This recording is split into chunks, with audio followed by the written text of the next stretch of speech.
This is the first of 3 double knitting tutorials that I'm creating to help you make the double diamond hat.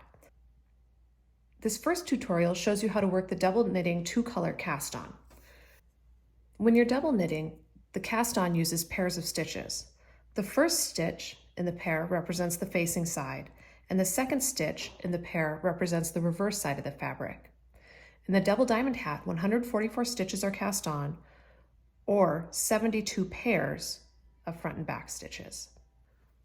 To do the double knitting 2-color cast on, first you'll make a slip knot. This slip knot is temporary and it's just to help you cast on. Before you join in the round, this will be removed. You take your front color and hold it on your forefinger, your reverse color, hold it on your thumb. To make the first loop, go around the front, up the middle, around the back, below the front, and up. It's your first and 1 pair. To make the second part of the pair, you go all the way around, down the middle, below the back. There you've got your second one. I'll show you once more.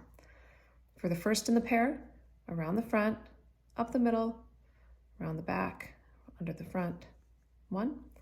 And for the second, go all the way around, down the middle, below the back. That's your second pair. When you're working these, you'll find that working them as a pair even becomes sort of second nature. So the middle, there's a third pair. Once more. Fourth pair. When you're finished casting on and you have all of the pairs you need, what you'll do before you join to work in the round is you'll make 1 extra twist so that when you go to knit the first stitch with both yarns and back, this won't fall off. Happy knitting!